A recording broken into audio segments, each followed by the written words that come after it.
Assalamu alaikum. Welcome to Mr. Engineer YouTube channel. In this video, we will talk about most important electrical MCQs with explanations. If you haven't subscribed our YouTube channel, kindly subscribe our YouTube channel for latest update and explore the world of engineering, learn new skills and advance your career. So let's start.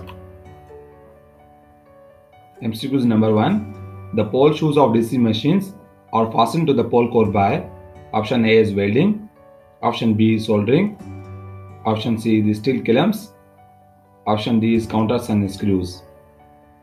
So the correct option is option D, countersunk screws. The pole shoes of DC machines are metal plates that are mounted on the pole core and help to concentrate the magnetic field in the machine. They are usually fastened to the pole core by countersunk screw, which are screws with a conical head that sinks into the material, allowing for a flat surface. That is all explanation about the MCQs number 1. Now let's move to the MCQs number 2. Which of the following are considered as the disadvantage of Gauss-Seidel method or Newton's method in load flow programs? Option A is more iteration. Option B is more memory requirement and less accuracy. Option C is less interactions but more memory. Option D is more accuracy and more memory. So the correct option is more iterations. More iteration is considered as a disadvantage of Gauss-Seidel method over Newton's method in load flow programs.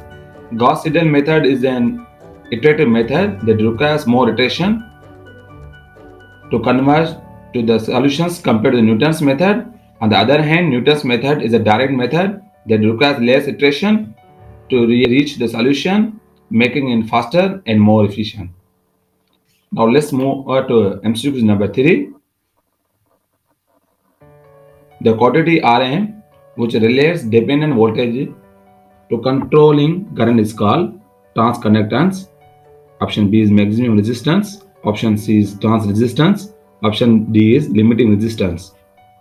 So the correct option is option A, transconductance, because transconductance is a term used to describe the quantity Rm which relates dependent voltage to controlling current.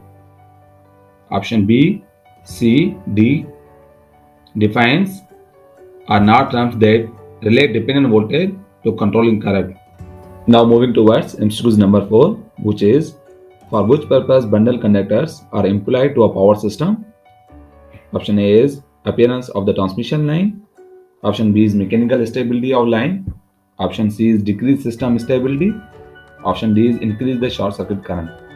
So the correct option is option D, increase the short circuit current. Option B and D both may be correct because mechanical stability of the line and D increase the capacity of transmission line are the main purpose of employing bundle conductors in a power system. Increase the capacity of transmission line is the primary benefit of using bundle conductors as it allows for a longer amount of electrical power to be transmitted over the line.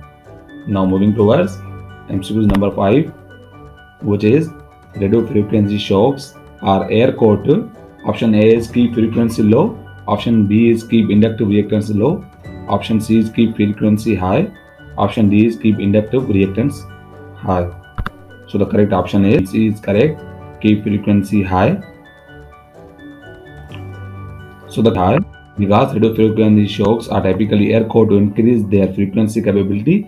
An air core coil has lower losses compared to a ferromagnetic coil, and as a result, it can operate at higher frequencies without saturation. By using an air core, radio frequency shocks can achieve higher frequency operation and improved electrical performance, leading to increased overall efficiency. Thanks for watching my YouTube channel.